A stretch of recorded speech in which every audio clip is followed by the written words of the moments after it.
नमस्ते दोस्तों, welcome back to the movie Eko. कुछ महीने पहले एप्स्टीन फाइल्स लीक हुई, जहां डोनाल्ड ट्रंप सहित दुनिया के तमाम ताकतवर लोगों के नाम सामने आए। लेकिन ठीक उसके बाद अमेरिका ने ईरान पर हमला कर दिया। आपको क्या लगता है, क्या यह सिर्फ एक कोइंसिडेंस है या फिर कोई चाहता है कि आप एप्स्टीन फाइल के इस स्कैंडल को पूरी तरह से भूल जाएं? तो हमारी आज की मूवी ऐसी ही एक कहानी के ऊपर है जिसका नाम है वैग द डॉग, जहां यूएस प्रेसिडेंट के सेक्स स्कैंडल की बात को दबाने के लिए एक पूरी की पूरी जंग शुरू कर दी गई। तो चलिए बिना किसी देरी के शुरू करते हैं हमारी आज की कहानी। तो कहानी की शुरुआत में हम देखते हैं कि अमेरिका में चुनाव में अब सिर्फ कुछ ही दिन बचे हैं और जनता के एग्जिट पोल के अनुसार मौजूदा प्रेसिडेंट काफी अच्छी बढ़त बनाए हुए हैं। लेकिन ठीक उसी समय व्हाइट हाउस के अंदर एक बहुत बड़ी आफत आ जाती है। खबर मिलती है कि अमेरिका के प्रेसिडेंट का एक 15 साल की लड़की के साथ नाजायज संबंध है और उस लड़की ने खुद प्रेसिडेंट के ऊपर यह आरोप लगाया है। यह खबर अभी तक पूरी तरह से मीडिया में नहीं आई है, लेकिन कुछ देर बाद जब यह खबर मीडिया तक पहुंचेगी तो यह जंगल की आग की तरह फैल जाएगी। दोस्तों, अब इस बात को दबाने के लिए जो कुछ भी किया जाएगा, उस खेल को देखकर आप हैरान रह जाएंगे। तो चलिए कहानी में आगे बढ़ते हैं। अब ऐसे हालात में आधी रात को व्हाइट हाउस में एक सीक्रेट इमरजेंसी मीटिंग बुलाई जाती है। वहां प्रेसिडेंट के पर्सनल सेक्रेटरी विनिफ्रेड एम्स भी मौजूद होती हैं और इस बात को दबाने के लिए कॉनराड ब्रीन नाम के एक व्यक्ति को बुलाया जाता है, जिसे सब मिस्टर फिक्स इट के नाम से जानते हैं। यह ब्रीन कोई साधारण व्यक्ति नहीं है, वो एक पॉलिटिकल फिक्सर है। आसान शब्दों में कहें तो उसका काम बड़े बड़े पॉलिटिशियन के घोटालों को रफा दफा करना। ठीक वैसे ही जैसे जेफरी एप्स्टीन बड़े बड़े पॉलिटिशियन और बिजनेसमैन के लिए किया करते थे। अब इधर व्हाइट हाउस में ब्रीन आते ही विनिफ्रेड से इस पूरे मामले का डिटेल्स लेता है।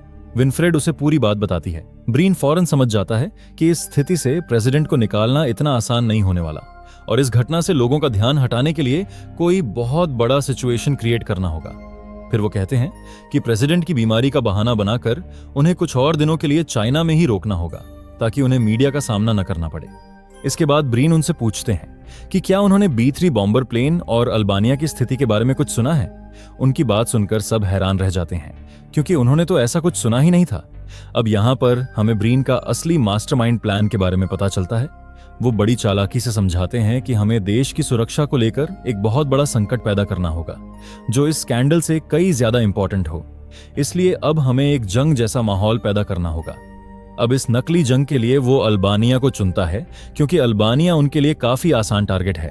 अब अगर आप मौजूदा ग्लोबल पॉलिटिक्स पर नजर डालें तो इराक, अफगानिस्तान, लीबिया, सीरिया, हर जगह आपको यही पैटर्न देखने को मिलेगा। और भले ही यह फिल्म 1997 में बनाई गई थी, लेकिन यह जैसे आज के ही दौर की बात कर रही हो। इसके बाद हम देखते हैं कि ब्रीन और विनिफ्रेड सीधे लॉस एंजलिस पहुंचते हैं। दरअसल वो लोग स्टैनली मॉट्स से मिलने जा रहे होते हैं, जो एक मशहूर हॉलीवुड डायरेक्टर है, क्योंकि इस नकली जंग को मंचित करने के लिए उन्हें कुछ ऐसा करना होगा जिसे देखकर पूरी दुनिया अमेरिका की बात पर यकीन कर ले। और इसी काम के लिए वो स्टैनली के पास आए हैं। ब्रीन सीधे स्टैनली से कहता है कि उन्हें एक जंग की जरूरत है, लेकिन वह कोई असली लड़ाई नहीं होगी। हमें बस एक नकली लड़ाई शूट करनी है और उसे टीवी पर दिखाना है। स्टैनली हैरान होकर पूछता है, जंग? भला किसके साथ और किस लिए? तब ब्रीन कहता है, अल्बानिया के साथ। तब स्टैनली हंसकर कहता है, अल्बानिया? उन्होंने आखिर हमारा क्या बिगाड़ा है? तब ब्रीन उसे प्रेसिडेंट वाली पूरी बात बता देता है। फिर ब्रीन कहता है कि यह एक अपीयरेंस ऑफ अ वॉर होगा, यानी सिर्फ एक जंग करने का नाटक, जिसमें ड्रामा होगा, गाने होंगे और विजुअल फाइट होगी।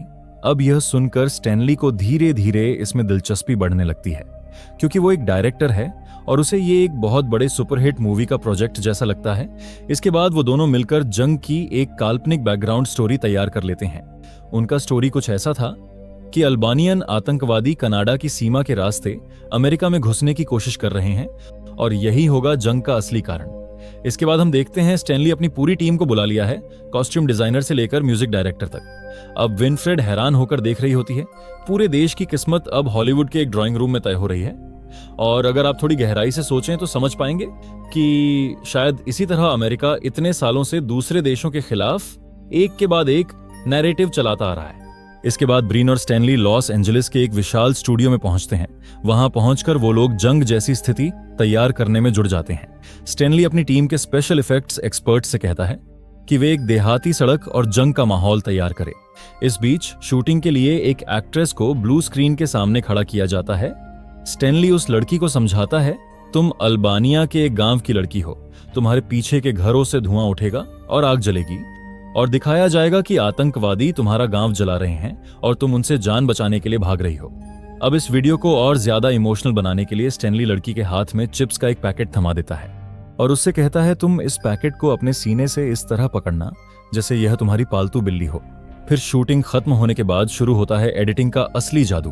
अब कंप्यूटर के जरिए लड़की के हाथों में रखा चिप्स के पैकेट को एक सफेद बिल्ली में बदल दिया जाता है। स्टैनली एडिटर से उस बिल्ली की आंखों में एक डर का भाव पैदा करने के लिए कहता है। इसके बाद बैकग्राउंड में टूटे फूटे और जलते हुए घर डाल दिए जाते हैं। अब स्टैनली यहां तक कि वीडियो की क्वालिटी को जानबूझकर खराब करने के लिए कहता है, ताकि देखने में ऐसा लगे कि इसे किसी न्यूज रिपोर्टर ने सीधे जंग के मैदान से रिकॉर्ड किया है। इधर विनफ्रेड पास में खड़ी होकर यह सारा खेल देख रही होती है। वो जानना चाहती थी कि क्या यह सच में काम करेगा। तब स्टैनली कहता है कि लोग वही सच मान लेते हैं जो वो टीवी पर देखते हैं, और मीडिया का काम ही यही है कि उन्हें जो भी खबर मिले उसे लेकर हंगामा खड़ा करना। इसके बाद दिखाया जाता है कि वीडियो का काम पूरा होते ही ब्रीन मीडिया में खबरें फैलाना शुरू कर देता है। वो कहता है कि अल्बानिया के विद्रोही अमेरिकियों पर हमले की तैयारी कर रहे हैं। वो वीडियो को मीडिया में इस तरह लीक करता है कि ऐसा लगे ये किसी बहादुर न्यूज रिपोर्टर द्वारा भेजा गया कोई खास फुटेज हो। अब स्टैनली द्वारा बनाया गया वो वीडियो टीवी पर ब्रेकिंग न्यूज बन चुका था और पूरे अमेरिका में डर का माहौल था। किसी को अंदाजा भी नहीं होता कि यह वीडियो एक एसी कमरे में बैठकर बनाया गया है। आपको क्या लगता है कि ऐसा सिर्फ फिल्मों में होता है? जरा इराक में हुए वेपन्स ऑफ मास डिस्ट्रक्शन के आरोपों के बारे में सोचकर देखिए।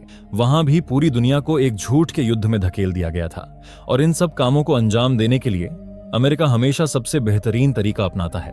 खैर, अब ब्रीन जब अपने इस युद्ध के जाल को बिछाने में लगे हुए थे, इसी दौरान दूसरी ओर CIA को समझ आ जाता है कि कुछ गड़बड़ है। एक दिन ब्रीन और विनीफ्रेड जब कार से जा रहे होते हैं तो CIA उन्हें रोक लेती है और उन्हें पूछताछ के लिए ले जाया जाता है।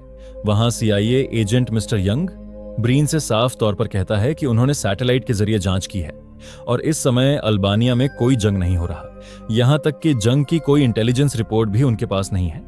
लेकिन ब्रीन CIA की बातों से डरना तो दूर, उल्टा उन पर हावी हो जाता है। वो बातें बनाना शुरू कर देता है कि क्या उन्हें नहीं पता है अल्बानिया के आतंकवादी एक पोर्टेबल न्यूक्लियर बम लेकर अमेरिका के सीमा के अंदर घुस चुके हैं। अगर आप इस जंग की बात से इनकार करते हैं और कल को देश में कोई बड़ा विस्फोट होता है तो क्या इसकी जिम्मेदारी CIA लेगी? अब ब्रीन की इन सब बातों से CIA एजेंट उलझन में पड़ जाते हैं और आखिरकार मजबूर होकर उन्हें छोड़ देते हैं। इधर दूसरी तरफ स्टैनली को लगता है कि किसी प्रोपेगेंडा को सच साबित करने के लिए सिर्फ तस्वीरें काफी नहीं होती, बल्कि लोगों के दिलों को छूने वाली गाने की भी जरूरत होती है, क्योंकि हर जंग की एक थीम सॉन्ग होती है जो उस देश के लोगों में देशभक्ति का जुनून भर देता है। इसलिए वो इस जंग को और ज्यादा वास्तविक रूप देने के लिए जॉनी डीन नाम के एक म्यूजिशियन को लेकर आता है। स्टैनली एक ऐसा गाना चाहता है जिसे सुनकर लोगों को लगे कि यह कोई बहुत पुराना देशभक्ति का गीत है जो अब फिर से लौट आया है। इसके बाद वो स्टूडियो में द अमेरिकन ड्रीम नाम का एक गाना रिकॉर्ड करते हैं। स्टैनली इस गाने को एक ऐतिहासिक रूप देना चाहता था, इसलिए इस गाने को डिजिटली रिकॉर्ड न करके एक पुरानी घिसी हुई डिस्क पर रिकॉर्ड किया जाता है, क्योंकि इससे गाने में एक पुरानापन महसूस होगा जो लोगों को पुरानी यादों में ले जाएगा। इसके बाद वो यह अफवाह भी फैला देते हैं कि यह गाना लाइब्रेरी ऑफ कांग्रेस के पुराने आर्काइव से निकाला गया है। जब टीवी पर यह गाना बजना शुरू होता है तो वहां के लोग सचमुच ये मानने लगते हैं कि अल्बानिया के साथ उनकी यह लड़ाई बहुत पुरानी और जायज है। इसके बाद ब्रीन मीडिया में एक और प्रोपेगेंडा फैलाता है कि अल्बानिया के आतंकवादी देश के न्यूक्लियर फैसिलिटीज पर हमले की योजना बना रहे हैं। लोग जब देखते हैं कि CIA इस मामले पर चुप है और टीवी पर जंग के गीत बज रहे हैं तो उनके मन में कोई शक नहीं रह जाता।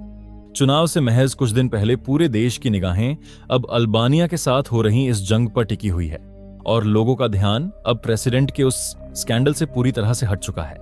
तो दोस्तों, मुझे उम्मीद है आपको अब पूरी तरह से समझ में आ चुका होगा कि एप्स्टीन फाइल्स और ईरान के साथ जंग ये कोई कोइंसिडेंस नहीं है। एप्स्टीन फाइल्स में मौजूद उन चेहरों से नकाब न हटे, इसलिए अमेरिका और ईरान की ये जंग सामने आ जाती है, जो बहुत से लोगों को सिर्फ एक कोइंसिडेंस नहीं लगता और असल में हमें बेवकूफ बनाया जा रहा है। और आखिर में इस जंग का असली खामियाजा हम जैसे आम लोगों को ही भुगतना होगा। खैर, अब कहानी में वापस आते हैं। अब जब सब कुछ उनके प्लान के मुताबिक बहुत शानदार तरीके से चल रहा होता है, तभी CIA उनके सामने एक बहुत बड़ी रुकावट बनकर खड़ी हो जाती है। CIA मीडिया में साफ कह देती है कि अल्बानिया में असल में कोई जंग नहीं हो रहा है। अब ब्रेकिंग न्यूज में बड़े बड़े अक्षरों में दिखाए जाने लगता है कि अल्बानिया का संकट अब टल चुका है। यहां तक कि अपोजिशन के उम्मीदवार सीनेटर नील टीवी पर आकर मजाक उड़ाते हुए कहते हैं कि अल्बानिया में कोई जंग हुआ ही नहीं, ये सिर्फ एक चुनावी नौटंकी है और प्रेसिडेंट अमेरिका की जनता को बेवकूफ बना रहे हैं।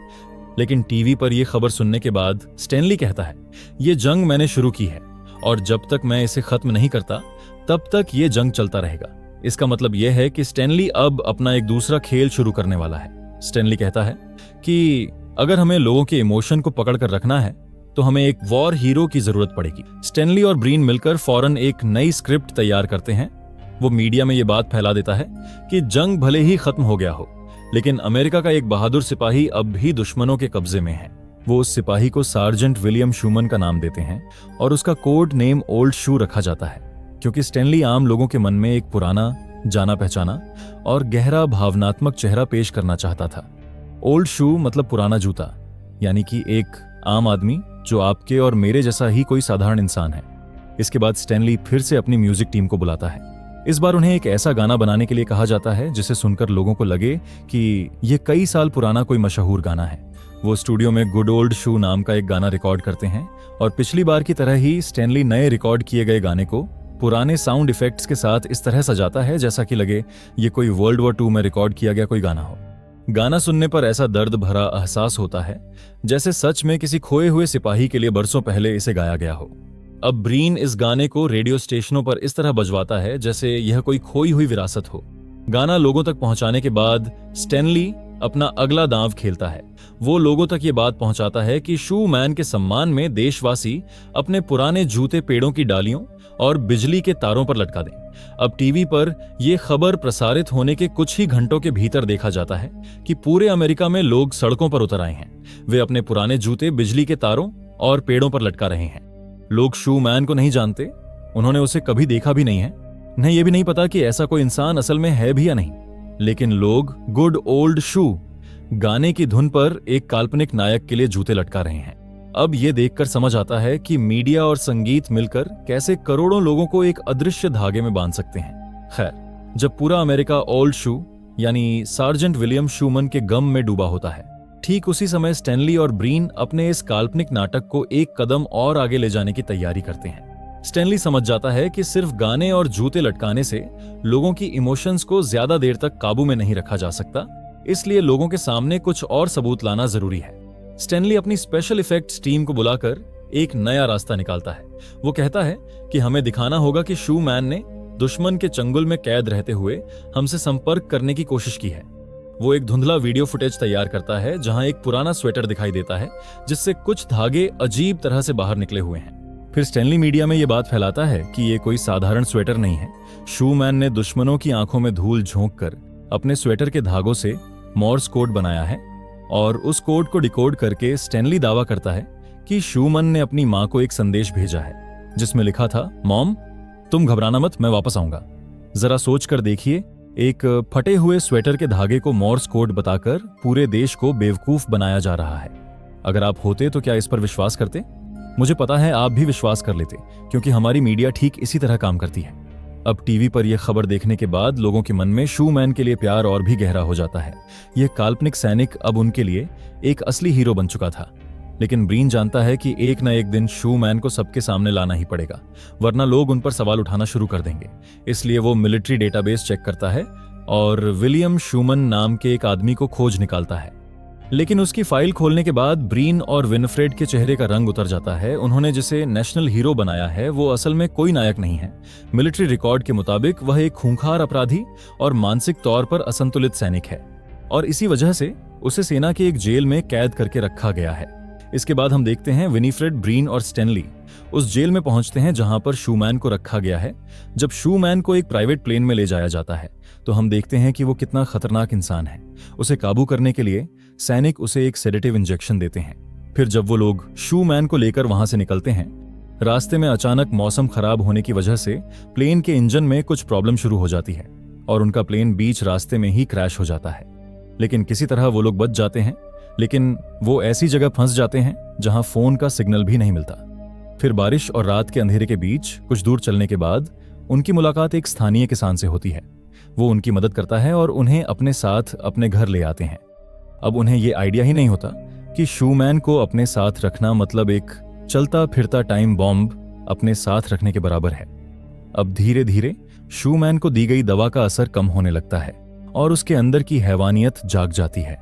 अब मौका देखते ही वो उस किसान की बीवी की ओर बढ़ता है और उसके साथ जबरदस्ती करने की कोशिश करता है।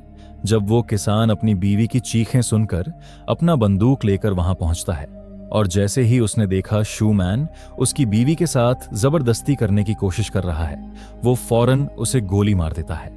स्टैनली और ब्रीन अपने आंखों के सामने अपने नेशनल हीरो को मरता हुआ देख उन तीनों के बीच एक सन्नाटा छा जाता है। जब विनफ्रेड रोते हुए कहती है कि हमारा हीरो मर चुका है, अब हम चुनाव में किस मुद्दे पर लड़ेंगे, तब ब्रीन कहता है कि एक जिंदा सैनिक की तुलना में एक मरा हुआ सैनिक हमारे लिए ज्यादा फायदेमंद है, क्योंकि इससे लोग और भी इमोशनल हो जाएंगे।